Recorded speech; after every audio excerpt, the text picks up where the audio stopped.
The United States and Israel are intensifying their offensive against Iran, marking 1 month since the conflict began. In the latest escalation, the Israeli Air Force carried out strikes on Iranian nuclear facilities, raising widespread international concern. The International Atomic Energy Agency has warned of potential radiological risks following fresh attacks near Iran's Bushehr Nuclear Power Plant. According to Iranian authorities, a projectile landed inside the Bushehr nuclear facility during U.S.-Israeli airstrikes. This marks the third strike on the site in less than 10 days. However, officials reported no casualties or material damage. They confirmed that the operational reactor was not affected, no radiation was released, and the facility remains in normal condition. IAEA Director General Rafael Grossi warned that a major radiological disaster could have occurred if the reactor had been damaged. Another target was a uranium extraction plant in Yazd province. The Israeli military stated that the facility was used to produce raw materials necessary for uranium enrichment. Iran's Atomic Energy Organization confirmed the strike, but said there was no release of radioactive material.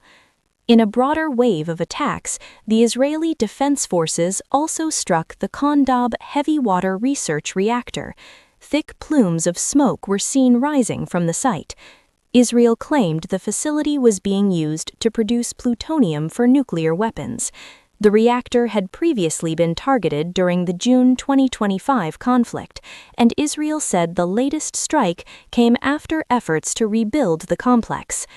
Iranian media reported no casualties or radiation leaks following the attack. After these developments, the United Nations nuclear watchdog once again called for military restraint across West Asia to prevent the risk of a nuclear catastrophe. The offensive extended beyond nuclear sites. Israel confirmed it launched strikes on Iranian regime targets early Saturday. Reports indicate that around 10 powerful explosions were heard in the capital, Tehran. Iran's foreign minister, Abbas Araghchi, stated that the attacks on critical infrastructure, including nuclear sites, were coordinated with the United States.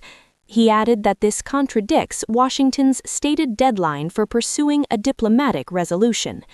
Issuing a strong warning, Araghchi said Iran would impose a heavy price for what he described as Israeli aggression.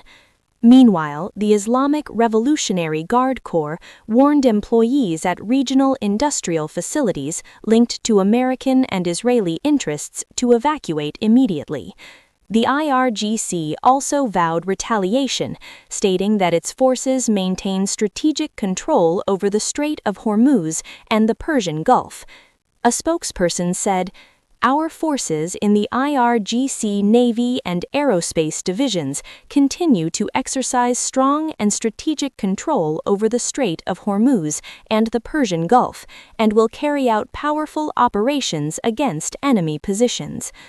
Separately, maritime analysts have questioned claims made by U.S. President Donald Trump, who said Iran allowed 10 oil tankers to pass through the Strait of Hormuz as a goodwill gesture. Trump made the statement during a cabinet meeting, describing the move as a gift from Tehran.